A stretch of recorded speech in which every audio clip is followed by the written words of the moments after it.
네, 5월 17일 로마서 강의 오늘 시작하겠습니다.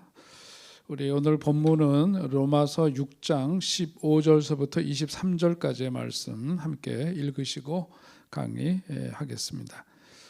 그런즉 어찌하리요 우리가 법 아래 있지 아니하고 은혜 아래 있으니 죄를 지으리요 그럴 수 없느니라. 너희 자신을 종으로 내주어 누구에게 순종하든지 그 순종함을 받는 자의 종이 되는 줄을 너희가 알지 못하느냐. 혹은 죄의 종으로 사망에 이르고 혹은 순종의 종으로 의에 이르느니라. 하나님께 감사하리로다. 너희가 본래 죄의 종이더니 너희에게 전하여 준 바 교훈의 본을 마음으로 순종하여 죄로부터 해방되어 의에게 종이 되었느니라.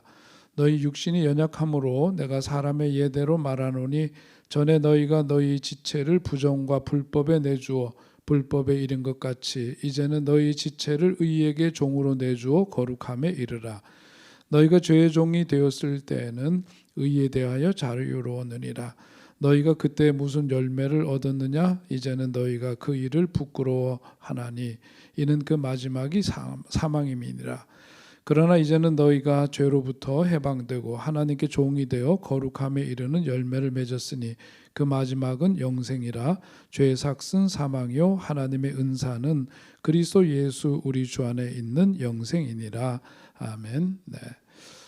자, 우리 지난 주에는 휴강을 했기 때문에 우리 그 앞에 나오는 로마서 6장 1절서부터 14절까지의 말씀 잠시 한번 다시 생각해 보고요. 그리고 이어서 오늘 읽은 6장 15절서부터 23절까지의 말씀을 드리도록 하겠습니다.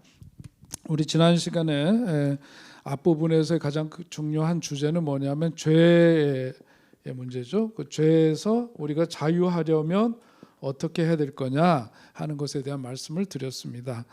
거기에서 우리 중요한 그 세 동사를 우리가 기억하자 그랬죠. 첫째는 알라 그랬습니다. 알라 그리고 여기라 그 다음에 드리라.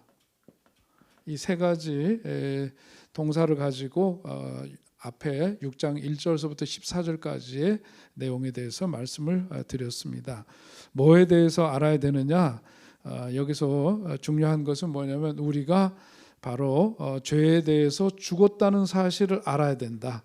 죄로 말미암아 우리는 죽은 자다. 이미 그것을 우리가 알아야 된다 하는 말씀이고요. 그 다음에 여기라 하는 말씀을 또 그 다음에 보았죠.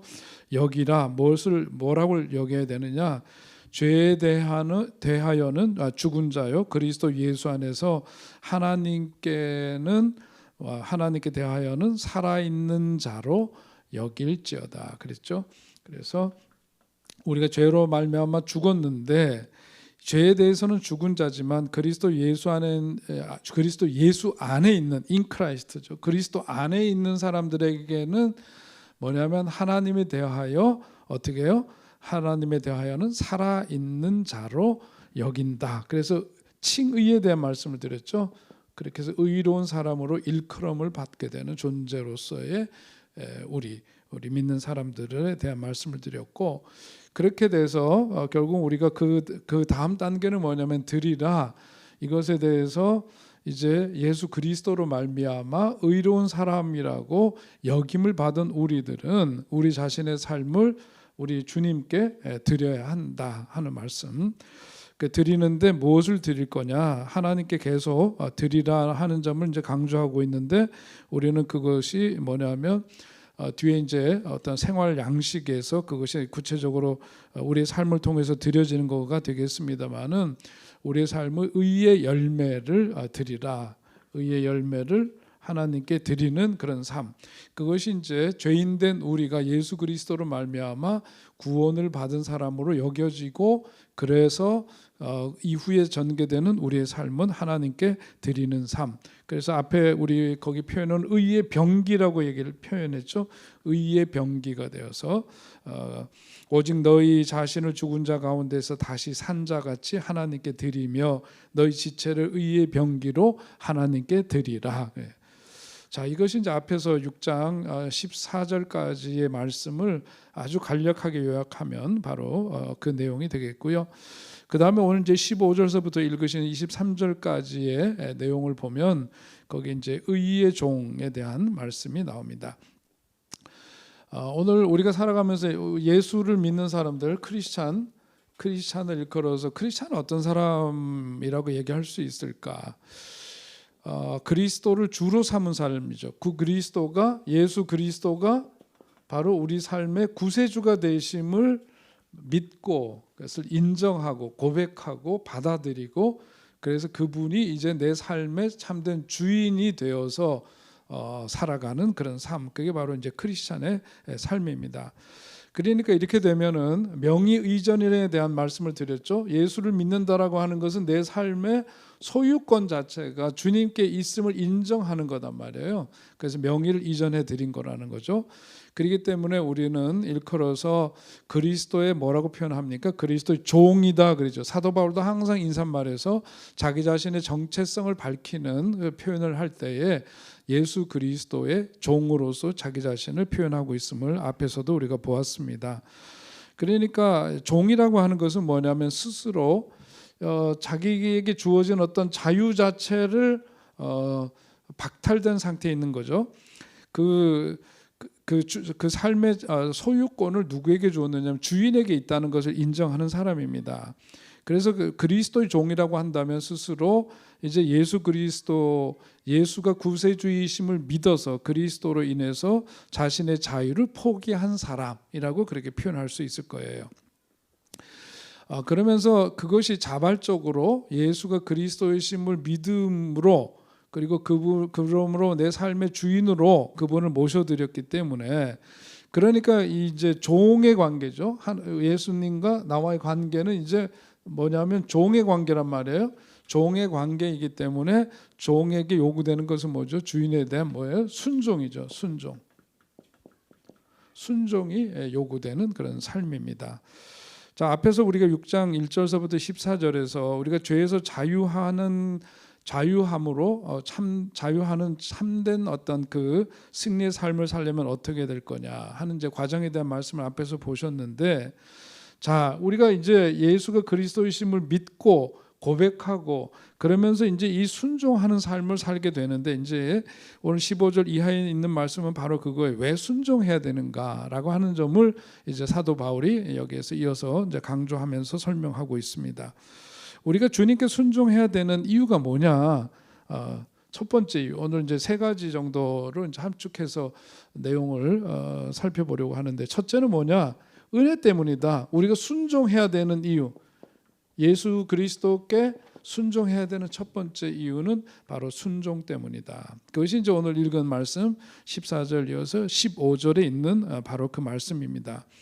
거기에서 이제 바로 앞에 있는 14절에 보면 죄가 너희를 주장하지 못하리니 이는 너희가 법 아래에 있지 아니하고 어디 안에?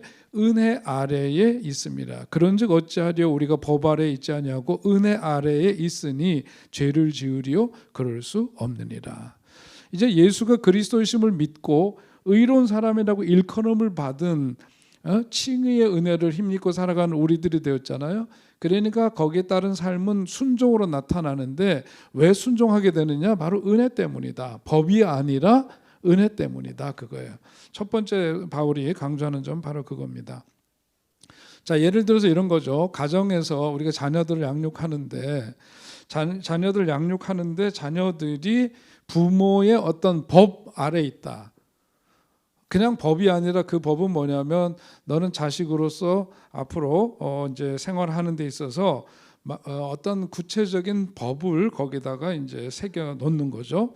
자녀들을 그 양육하는 데 있어서 이 법을 어길 때에는 그냥 단지 지켜야만 되는 법으로서의 법이 아니라, 법은 뭐예요? 거기에 따른 것을 지키지 않으면 뭐가 따르죠? 처벌이 따르게 되는 거죠. 만약에 우리가 자녀들을 양육하는 데 있어서 가정에서 어떤 그 법을 제정을 하고 그 법에 따라서 그 법을 지키지 않으면 처벌을 한다. 그러면서 그런 체제 속에서 자녀들을 양육한다고 했을 때, 그래서 이 처벌의 수위라고 하는 것은 굉장히 다양할 수 있겠죠. 가벼운 것은 가볍게 처벌할 수 있겠지만 그 죄의 정도에 따라서 법을 어기는 정도와 그 내용에 따라서 그것이 예를 들면 뭐 이제 호족에서 이름을 판다든지 극단적인 예지만은 이제 그런 거라든지 더 이상 가정에서 가족의 일원으로 살아갈 수 없는 그래서 추방 가족에서부터 추출해내는 이런 이제 그 처벌이 이어진다든지 예를 들면 이렇게 됐을 때 가정에서 이런 법 아래에 있는 가정 그런 가정은 보기 어려울 겁니다. 찾기 어려울 거예요. 그러니까 가정이라고 하는 것은 이렇게 되면 살벌해서 이건 뭐 가정이라고 할 수 없겠죠.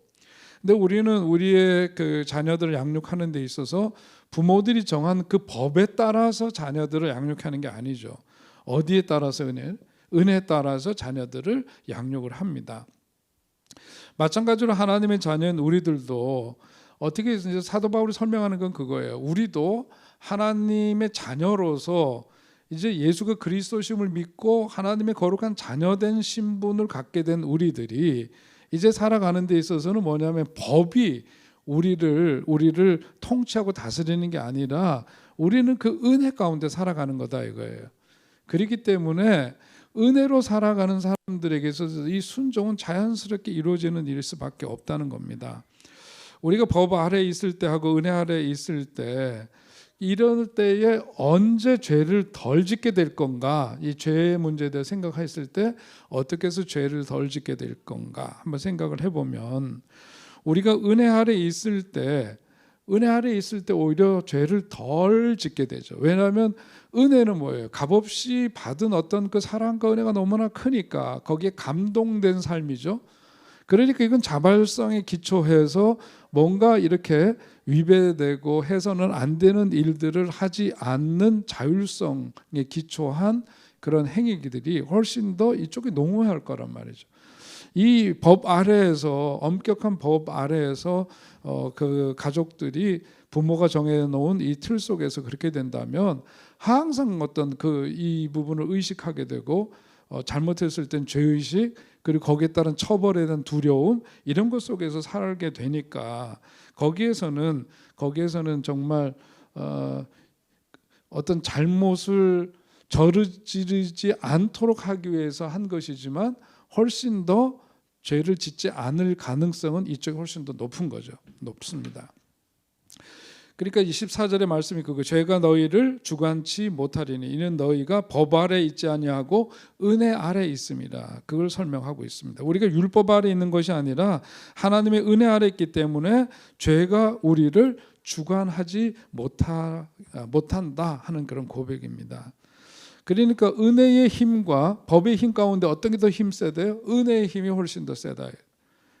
율법의 힘보다 더 위대하고 더 힘이 세고 율법의 힘이 굉장히 타율적이라면 은혜라고 하는 것은 은혜를 받은 사람들은 뭐 자율적으로 이루어지는 일이 되겠죠. 또 이 율법의 힘이 강제적인 것이라면 저걸 지키지 않으면 처벌받을 것에 대한 두려움이 때문에 또 강제적인 성격을 갖게 되는 거라면 은혜의 힘은 뭐냐면 그야말로 감동적인 거죠. 나는 아무런 그 대가를 치부한 것도 없는데 전적으로 어떤 은혜를 입었다. 그렇게 되니까 감동이 있게 되죠. 강제적인 것과 감동적인 것 차이가 있고요. 타율적인 것과 자율적인 것의 차이가 있겠고 그렇습니다. 뿐만 아니라 은혜 받을 자격이 전혀 없는 사람들에게 베풀어지는 하나님의 어떤 일방적인 사랑이죠. 은혜라고 하는 건 이거는 어떤 지키지 않으면 혼나고 그러니까 거기에는 굉장히 어떤 조건적이고 이런 것이 전제되어 있습니다. 그래서 에베소서 2장 8절에도 보면 이런 말씀이 있죠. 너희가 그 은혜를 인하여 믿음으로 말미암아 구원을 얻었나니.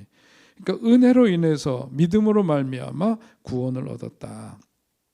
우리는 은혜로 구원을 받았을 뿐만 아니라 하나님의 은혜로 오늘도 살고 있는 거다. 그런데 만약 어떤 사람이 은혜 아래 있기 때문에 은혜 아래 있으니까 그러니까 죄를 마음대로 짓고 그렇게 마음대로 범하고 살겠다라고 생각하는 그런 사람이 있다면 그래서 실제로 죄를 지속적으로 범한다면 이 사람이면 정말로 그 은혜를 체험한 사람이라고 할 수 있을까? 아닌 거죠. 진짜 은혜를 체험하고 은혜의 감격, 값없이 주시는 그런 사랑의 깊은 체험, 그런 은혜를 받은 사람이라면 그렇게 할 수 없는 거죠. 은혜를 그렇게 왜곡시켜서 생각하고 행동하는 사람은 아마 없을 겁니다. 우리는 율법 아래 있을 때 하나님의 처벌을 피할 수 없는 사람인데 이런 과거의 어떤 우리들의 운명이죠.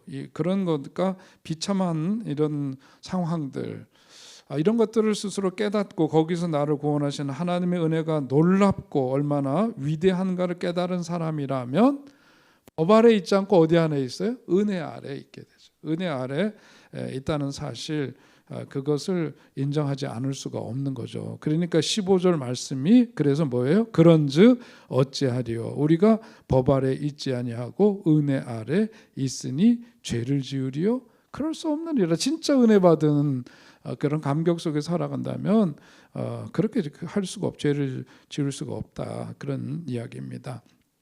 자, 이제 이 은혜에 대해서 여기서 이제 사도 바울이 강조를 하면서 이건 이제 뭐 우리 시대에는 좀 적절한 그 비유는 아니라고 할 수 있겠습니다만은 어느 책에 보니까 나오는 이야기인데요. M.R. 디한이라고 하는 설교가가 쓴 그 예화에서 이런 이야기를 합니다. 물론 이제 과거의 봉건주의 사회 체제에서 있었던 일인데 그냥 이해를 돕기 위해서 하는 표현이지 오늘 현대 사회에서는 이렇게 적절한 예라고는 볼 수 없어요. 어느 이제 가정에 하녀가 있습니다. 옛날 이제 봉건 시대에는 그 하녀라는 지위 자체가 뭐냐면 가정에서 일종의 노예 신분이죠. 종입니다. 하녀의 신분으로 이제 이 집에 들어와서 일을 하는 사람이 있는데 이 사람에게는 뭐냐면 주어진 어떤 역할이 규정되어 있죠. 새벽 몇 시부터 일어나 가지고 무엇을 해야 되고 시간 해야 될 매일매일의 과제들이 줄비하게 규정되어져 있고 이 규정대로 이 일을 수행하는 기계적으로 수행해야 되는 사람으로서의 어떤 신분이에요. 자, 이렇게 정해진 규칙대로 그야말로 기계처럼 일하는 하녀의 신분을 가진 한 여성이 있는데 어느 날 그 주인이 하녀를 사랑하게 되어서 그 하녀와 결혼을 했다. 이렇게 결혼을 하게 되니까 어떻게 되냐면 이 하녀의 신분이 뭘로 변한 거예요? 그 집의 집주인의 아내가 된 거죠. 집주인의 이제 아내가 된 거예요. 자, 그 아내가 되었는데 그러면서 자기 어떤 그 신분이 바뀌어졌습니다. 그런데 이렇게 됐을 때에 이 사람은 어떻게 되느냐면 과거에 하녀의 신분에 있을 때는 그 집안에서 정해진 일종의 여기로 치자면 법이죠. 거기에 따른 규칙에 따라서 그 일을 강제적으로 하지 않으면 안 되는 위치에 있었어요. 그런데 이제 결혼을 해서 집주인과 결혼을 해서 그의 아내가 되었다면 신분 자체가 바뀌게 된 거죠. 바뀌게 되었는데 이제는 법 아래에 있는 것이 아니라 주인의 사랑 안에 거하는 그러한 새로운 존재가 된 거죠. 그러니까 아내가 되는 순간 이제 더 이상 법 적용은 이 아내에게 적용이 돼야 하는데 안 되죠. 아내의 신분에게 그것도 그대로 옛날처럼 적용된다면 참다운 집주인의 아내로서의 신분을 가진 게 아닐 거예요. 근데 결혼을 해서 아내가 되었으니까 이제는 하녀 때 적용되었던 이 법 적용은 더 이상 여기에는 무용하게 되는 거죠. 자, 그런데 아내가 결혼을 하녀의 신분에서 안주인이 되었단 말이죠. 그렇다고 해가지고 이제는 법이 바뀌었으니까 그냥 방종하고 사치스럽게 생활하고 이러면 이게 맞겠느냐. 자기 신분의 변화가 있지만 자기가 이 가정을 잘 가꾸고 결혼하기 이전에 하녀의 신분일 때 감당했던 역할과 이런 것들이 주어진 의무적인 것이었다면 이제는 신분은 달라졌지만 이 가정의 진짜 주인으로서 더 이 가정을 잘 돌보고 가꾸는 일에 더 힘쓰는 사람이 되게 되는 것이 너무 자연스러운 일이겠죠. 그러니까 더 이상 법 아래에 있는 삶이 아니라 이제는 그야말로 아내라는 신분이 그야말로 이 하녀의 신분에서부터 신분 상승이 되면서 이렇게 된 거니까 이건 그야말로 전적으로 주는 은혜란 말이죠. 은혜이기 때문에 이제 이 자리에 섰으니까 과거에 이런 것들을 다 폐기하고 없애고 그야말로 방종이나 사치스러움이나 이런 것 속으로 살아간다는 것은 걸맞지 않을 거예요. 오히려 이럴 때 가졌던 그런 마음을 가지고 더 이 가정을 잘 가꾸고 돌보고 이런 치료하는데 자기 자신의 삶을 들이지 않겠냐, 그런 이야기입니다. 그러면 여러 든 이야기입니다만은 오늘 그 이야기를 차용하는 이유는 뭐냐면 오늘 사도 바울이 하는 얘기가 바로 그거예요. 그런 비슷한 논리를 가지고 설명을 하고 있는 겁니다. 우리가 주님께 순종해야 되는 이유가 바로 그런 거다. 우리는 과거에 지진 어떤 그 죄의 문제를 해결할 길이 없었고 죄의 삭은 사망이었고 죽은 목숨이었는데 더 이상 소망할 수 없는 신분에서부터 이제는 오직 예수 그리스도 안에서 그분을 믿음으로 말미암아 우리가 이제 신분이 바뀌게 돼, 하나님의 자녀로서 신분이 바뀌게 되고 그야말로 의의 병기로 우리 삶을 주님 앞에 드리면서 다른 이제 전적으로 새로운 존재로서 살아가게 되었다. 그러니까 주님께 순종해야 되는 이유가 뭐냐? 바로 이 은혜 때문이다. 첫 번째 강조점은 바로 그거예요. 자, 첫 번째가 은혜. 두 번째는 뭐냐면 무엇 때문이냐? 오늘 말씀에서는 자유 때문이다. 우리가 주님께 순종해야 되는 두 번째 이유는 바로 자유 때문이다. 순종할 수밖에 없는 이유입니다. 왜 우리는 주님의 종이 되고 노예가 되어야 하느냐? 그게 뭐냐면 참된 자유를 누리기 위해서다. 그거예요. 참된 자유. 자, 주님의 종이라고 하는 것은 오늘 이제 성경 말씀에서는 뭐냐면 주님의 종인데 주님의 종이 오늘 여기서는 뭐냐면 의의 종, 여기 오늘 본문 말씀에서는 의의 종이라고 표현하고 있죠. 주님의 종이라고 하는 말을 의의 종으로 표현하면서 우리가 믿고 있는 주님의 그 바로 그 주님 자체가 뭐냐면 의이기 때문에 주님 자체가 곧 의이기 때문에 주님의 종이라고 했던 걸 의의 종이라고 오늘 본문에서 그렇게 표현하고 있는 거죠. 자, 그러면 의의 종의 반대는 뭘까요? 의의 종의 반대? 당연히 뭐죠? 죄의 종이겠죠. 죄의 종입니다. 자, 이 개념을 이제 이해하면서 이제 본문 말씀으로 들어가서 보면 20절에 있는 말씀에서 이렇게 표현되어 있어요. 너희가 죄의 종이 되었을 때에는 의에 대하여 자유로웠느니라. 이렇게 표현이 되어 있습니다. 자, 여기 있는 이 말씀은 무슨 뜻이죠? 우리가 죄의 종이 되면 의를 행할 수가 없는 사람이 된다는 거죠. 맞죠? 네, 잘 이해를 하셔야 해요. 그렇다면 우리가 어떻게 죄의 종된 자리에서 자유할 수 있겠는가? 그러니까 그거는 우리가 죄를 안 짓겠다고 결심한다고 해가지고 죄에 대해서 이제부터 죄를 안 짓겠다고 의지적으로 다짐했다고 해가지고 이제 죄에 대해서 자유해지는 거냐? 그럴까요? 안 그럴까요? 그건 가능하지가 않아요. 우리가 갖고 있는 어떤 의지 결단이라고 하는 것이 그렇게 힘을 크게 갖지 못합니다. 이 죄에 대해서 우리 스스로가 내려놓은 어떤 의지, 그래서 죄의 종된 자리에서 그런 의지를 가지고 이제는 더 이상 죄 짓지 않는, 죄에 구속되지 않는 어떤 자유한 존재가 될 수 있느냐? 그게 아닌 거죠. 한번 예를 들어서 이런 겁니다. 다른 예를 들어보면 거짓말을 하는 사람, 거짓말쟁이가 있단 말이에요. 근데 많은 거짓말로 인해서 이 사람은 거짓말쟁이, 사람들한테 아주 그렇게 인식이 돼 있어요. 아주 그렇게 거짓말을 밥 먹듯이 했기 때문에 이런 오명을 가지고 있는 사람인데 이 사람에게 부과된 딱지는 뭐냐면 거짓말쟁이라고 하는 거예요.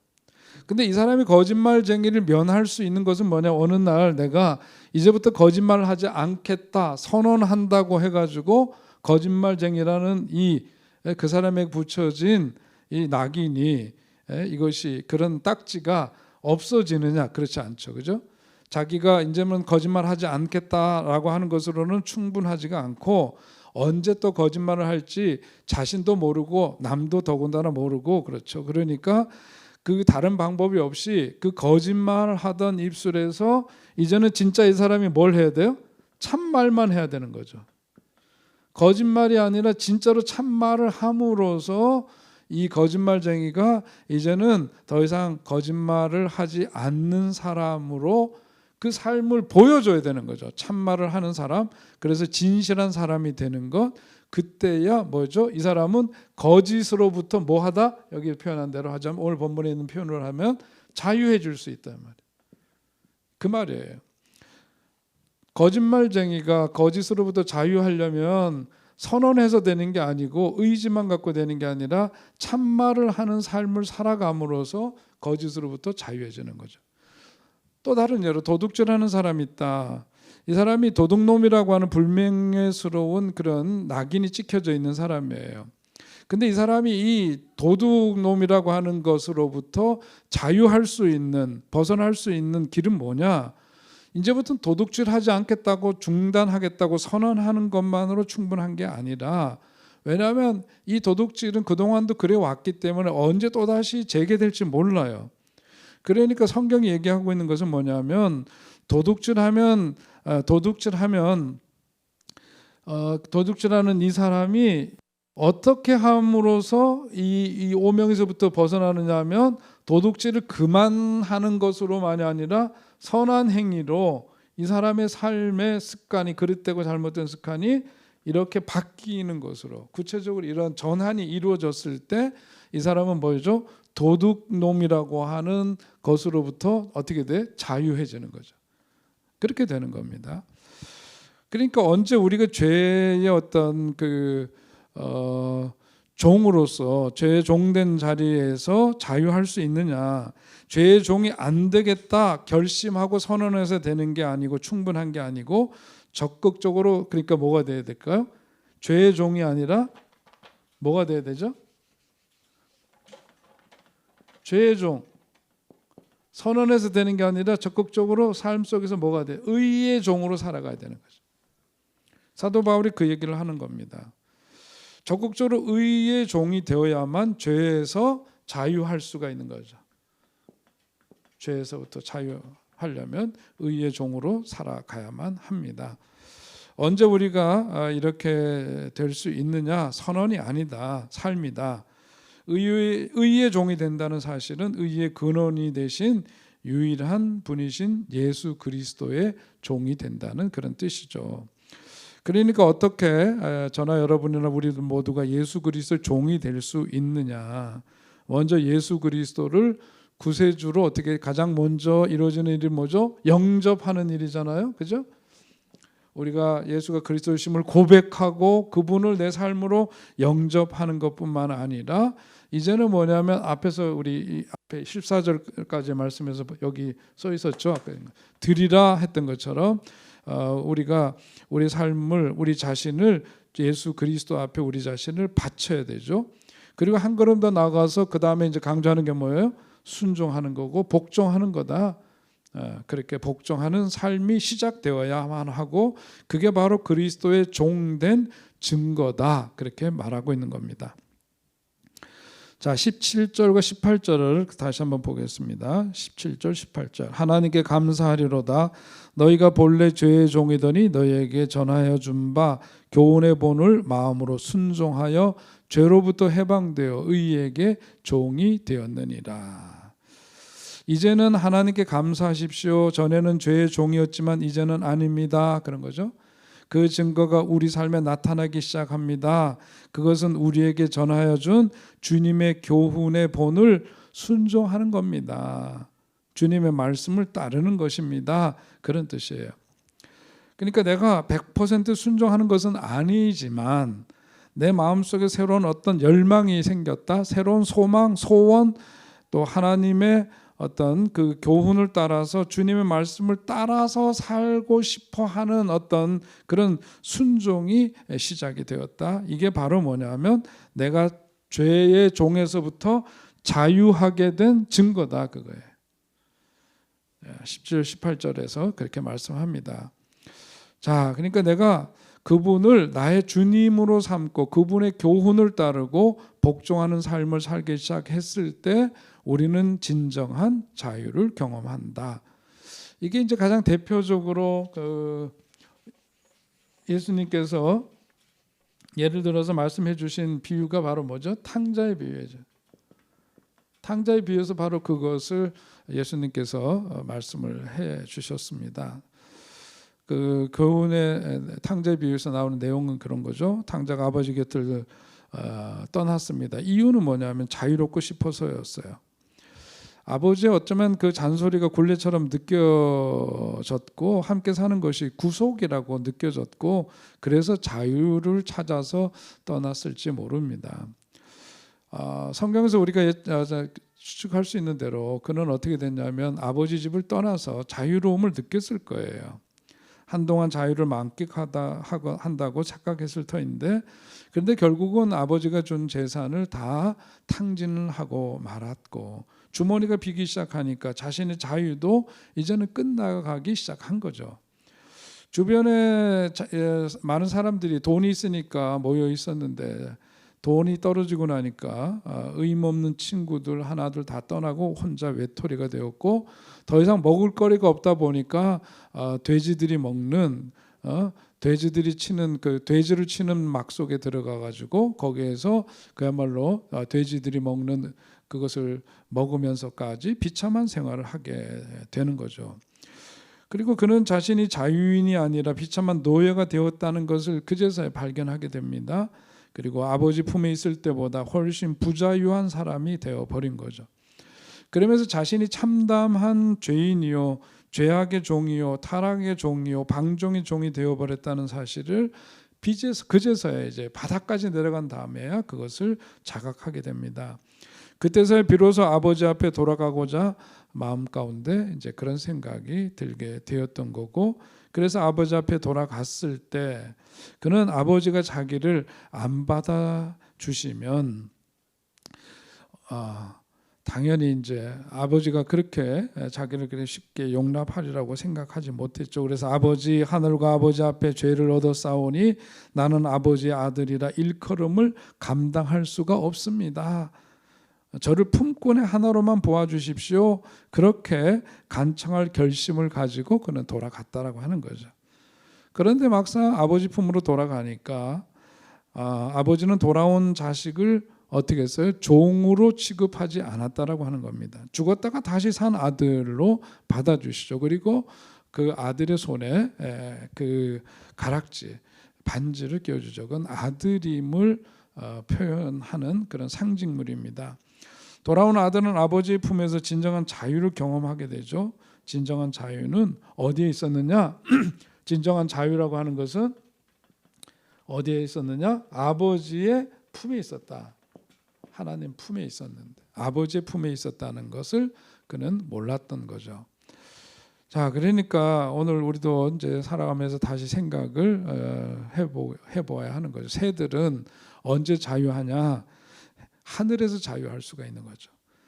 바다를 헤엄치는 물고기들은 물속에서 자유롭습니다. 물고기가 물속에서 자유로운데 물속에 사는 물고기가 왜 물속에서만 나는 살아야만 하느냐, 육지를 헤엄치고 싶다 이렇게 하는 생각을 가지고 육지로 나가면 결국은 죽음입니다. 철도를 달리는 철마가 레일 위에서만 비로소 자유를 얻는 것처럼 오늘 우리도 우리에게 주어진 자기 자리가 있어요. 하나님께서 우리를 지으시고 또 우리에게 생명 주셨을 때는 우리들의 자리가 있는 겁니다. 인간의 자유는 결국은 뭐냐면 하나님의 품에 있을 때, 거기에 있을 때 품속에서만 진정한 자유를 누릴 수가 있다라고 하는 거죠. 그러니까 그 옛날 성 어거스틴 같은 경우에 그가 과거에 방탕한 삶도 살고 그랬지만은 결국 주님 품으로 돌아와서 그가 한 고백은 그겁니다. 오 하나님이여, 당신의 품으로 돌아가 쉴 때까지는 내게 참된 안식과 평안이 없었습니다. 그것이 어거스틴의 고백이죠. 왜 우리가 주님께 순종해야 되느냐? 은혜 때문이고 두 번째는 뭐냐? 자유 때문이다. 은혜 때문이고 두 번째는 자유 때문이다. 세 번째 우리가 주님께 순종해야 되는 이유, 우리가 주님께 순종의 또 다른 이유는 바로 열매 때문이다라고 하는 겁니다. 자, 오늘 이제 가장 핵심 세 번째 내용이죠. 21절서부터 23절까지 마지막 부분이 나오는 내용이에요. 여기에 보면 그 앞에서 인간은 모두 다 종이라고 노예라고 말씀을 드렸는데 죄의 종이라든 종이 아니면은 뭐냐면 의의 종이죠. 근데 우리가 죄의 종이 되면은 어떤 결과가 나타나게 되느냐? 오늘 본문을 보게 되면은 어떤 그 결과라는 말 대신 뭐라고 표현하고 있느냐면 열매라는 표현을 하고 있죠. 그래서 21절에 있는 말씀을 보면 너희가 그때 무슨 열매를 얻었느냐? 이제는 너희가 그 일을 부끄러워하나니 이는 그 마지막이 사망임이라 그랬습니다. 여기서 이제 열매 결과라는 말 대신 열매라는 말을 쓰고 있는데 죄에 종된 열매의 마지막이 뭐다? 죄에 종된 이의 마지막의 열매는 바로 사망이다 그랬습니다. 죽음이죠. 죽음이에요. 이것은 미래 죽을 것이라는 사실을 강조하는 것만이 아니라 여기에서 말씀하고 있는 사망은 뭐냐면 지금 현재적 삶에서의 죽음이 포함되어 있어요. 이미 죄의 종이 되었다는 사실을 강조하고 있고 그래서 죄에 종된 사람의 삶에는 사망의 징후가 나타나게 된다는 거예요. 그래서 사망의 냄새가 나기 시작하는데 죽는 냄새는 썩는 냄새죠. 지금 그러니까 지금부터 부끄러운 일들을 경험하는 겁니다. 현재적인 삶 속에서 죄의 삭은 사망이다. 죄의 종된 삶의 끝은 사망인데 이것은 미래에 일어날 일이 아니라 지금 현재적인 삶 속에서도 사망으로 말미암아 죽은 이에게서 나는 썩는 냄새가 나는 것처럼 그 삶은 그렇게 냄새나는 인생이 된다. 썩는 냄새가 나는 그런 인생이 되고 만다는 거죠. 그러니까 당장 지금부터 그런 부끄러운 일들을 경험하게 된다는 거예요. 부정한 일들, 불법한 일들, 썩고 냄새나는 일들에 거하게 된다 그겁니다. 그러나 반대로 의의 종이 되면 죄의 종과는 정반대의 현상이 나타나게 되는데 그 의의 종이 어떤 열매를 맺느냐 그게 이제 19절 마지막 부분에 나와 있는 그 말씀대로 거기에 보면 너희 육신이 연약함으로 내가 사람의 예대로 말하노니 전에 너희가 너희의 지체를 부정과 불법에 내주어 불법에 이른 것 같이 이제는 너희 지체를 의에게 종으로 내주어 뭐에 이르렀대요? 거룩함에 이르라 그랬습니다. 거룩함에 이르라. 의의 종이 되니까 어떤 열매 결과가 있게 되느냐? 의의 종이 되니까 거룩함이라고 표현하고 있어요. 그죠? 거룩함의 열매를 맺게 된다. 그러니까 오늘 우리가 살아가면서 우리의 삶의 목표를 어디다 두고 살아야 되느냐? 의의 종으로 살아가는 삶이라고 한다면 우리의 삶의 목표 자체도 뭐냐면 거룩함에 두고 살아야 된다. 거룩함에 두고. 프란시스 셰퍼라는 분이죠. 아주 유명한 기독교 철학자입니다. 그 기독교 철학자가 언젠가 이런 이야기를 했다고 합니다. 미국의 크리스천들을 질타하면서 했던 이야기라고 하는데요. 여러분의 삶의 목표가 행복이라면 불신자와 다를 게 무엇이겠습니까? 크리스천들의 삶의 목표는 행복 그 이상이어야 합니다. 여러분 가운데 거룩함을 삶의 목표로 삼은 사람들이 있습니까? 그렇게 도전을 했대요.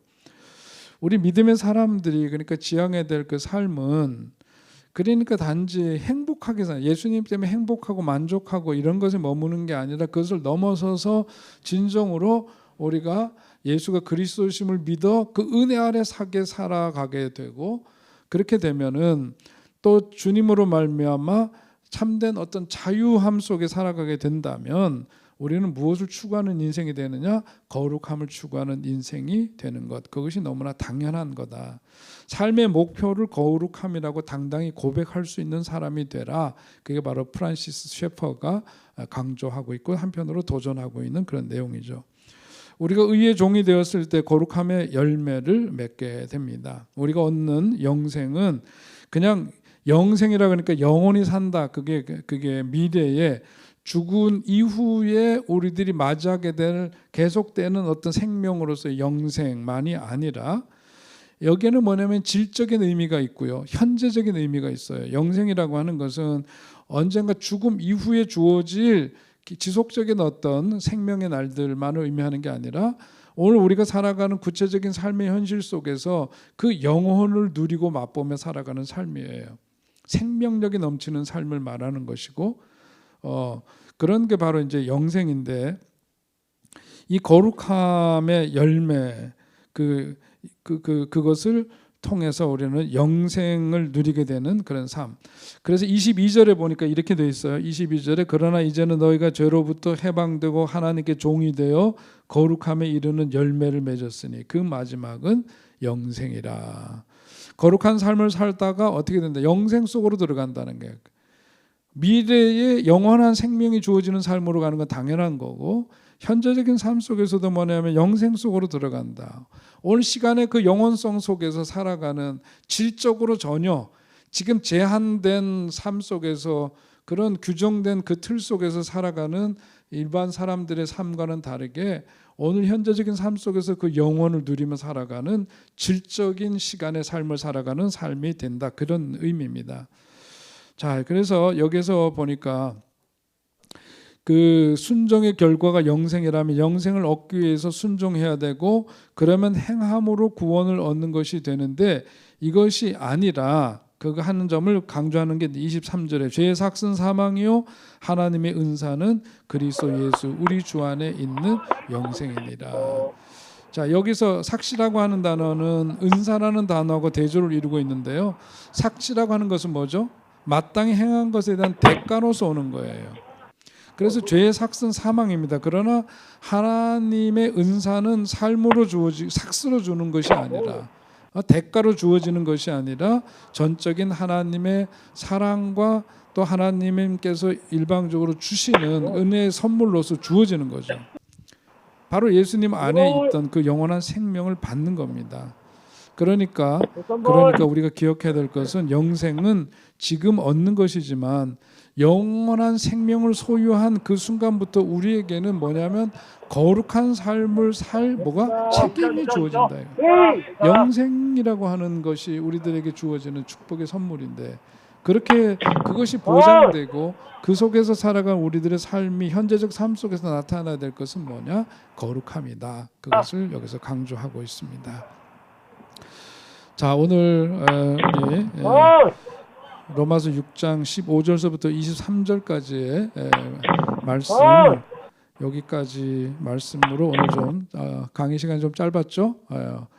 23절까지의 말씀으로 오늘 강의는 그렇게 줄이도록 하겠습니다. 오늘 경로 야유에 하나님께서 좋은 일기를 주셔서 모두 봉사자까지 40분 행복한 또 하루를 보내고 왔습니다. 우리가 그저 자연에서 하나님이 주신 세계 속에서 하나님의 손길, 또 하나님께서 우리에게 주시는 그 은혜들을 맛보고 돌아왔는데요.